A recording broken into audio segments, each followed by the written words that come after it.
ஆண்டவராகிய இயேசு கிறிஸ்துவின் விலையேறப்பெற்ற பரிசுத்தமுள்ள நாமத்தில் அன்பின் வாழ்த்துக்கள். இந்த காலை உங்களை சந்திப்பதில் மகிழ்ச்சி அடைகிறேன். இந்த நாள் உங்களுக்கு ஆசீர்வாதமாக இருப்பதாக. ஆமென். ஒரு மெழுகுவர்த்தி அது கரைஞ்சிக்கிட்டே இருக்கும், மறைஞ்சிக்கிட்டே இருக்கும். ஆனால் வெளிச்சம் வீசி மற்றவர்களுக்கு பிரயோஜனமாக மாறும். நம்முடைய வாழ்க்கை, கிறிஸ்துவ வாழ்க்கை எப்படிப்பட்டதாக இருக்க வேண்டும்? ஆண்டவருக்கு என்னாலும் மகிமை உண்டாகட்டும். இயேசு கிறிஸ்துவை குறித்து தெளிவான ஒரு வார்த்தையை இந்த காலையில் வாசிக்க கேட்கலாம். நாம் பாவங்களுக்கு செத்து நீதிக்கு பிழைத்திருக்கும்படி அவர் தாமே தமது சரீரத்தில் நம்முடைய பாவங்களை சிலுவையின் மேல் சுமந்தார். அவருடைய தழும்புகளால்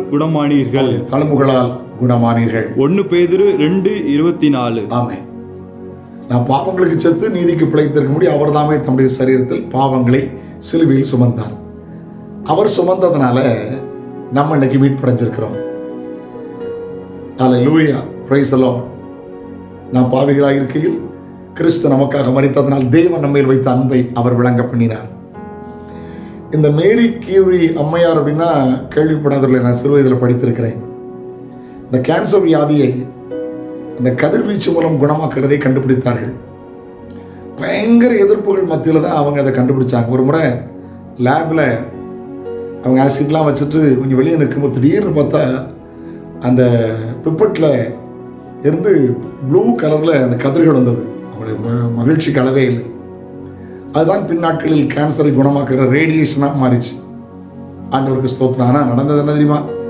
ஆராய்ச்சி பண்ணி பண்ணி பண்ணி அந்த ரேடியேஷன் அவங்களை தாக்கி சீக்கிரமாக இறந்துட்டாங்க. அநேகர் வாழ்வை செழிப்பாக்க, அநேகர் வாழ்வை புத்துணர்ச்சி கொடுக்க ஆனால் அவங்க மாண்டு போயிட்டாங்க. ஆனால் சரித்திரத்தில் இடம்பெற்றிருக்கிறாங்க. சின்ன வயதில் படித்த அதே சமயம் எனக்கு ஞாபகம் உண்டு, மேரி கியூரி அம்மையார். ஆமென். நம்முடைய வாழ்க்கை எப்படி இருக்கிறது? இயேசு நமக்காக மரிக்காவிட்டால், இயேசு நமக்காக காயப்படாவிட்டால், இயேசு நமக்காக ரத்தம் சிந்தாவிட்டால் இன்னைக்கு நம்ம ரட்சிக்கப்பட்டிருப்போமா? நாம் பாவிகளாய் இருக்கையில் கிறிஸ்து நமக்காய் மரித்ததனால் தேவன் நம்மேல் வைத்த அன்பை அவர் விளங்க பண்ணினார். ஹல்லேலூயா, ஆமென். அந்த கிறிஸ்துவை பார்த்து அதே போல நம்முடைய வாழ்க்கையும் மாற வாழ்வை அர்ப்பணியுங்கள், தியாகம் பண்ணுங்க.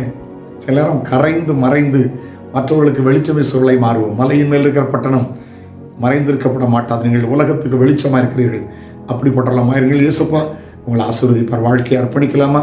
இயேசுவை போல வாழ அர்ப்பணிகள். ஜெபம் பண்ணலாமா? தகப்பனே, நம்முடைய பிள்ளைகளுக்கு ஆசீர்வாதமாக இருக்கட்டும். இயேசுவை போல மற்றவர்களுக்கு பிரயோஜனமான வாழ்க்கை வாழ எங்களை மாற்றும். ஆசீர்வதியும் இயேசுவின் நாமத்தில் ஜெபங்கள் பிதாவே, ஆமென். நாளை உங்களை சந்திக்கிறேன். அது ஒரு நாளுடைய கிருபை உங்களை தாங்கட்டும். God bless you. Have a nice day.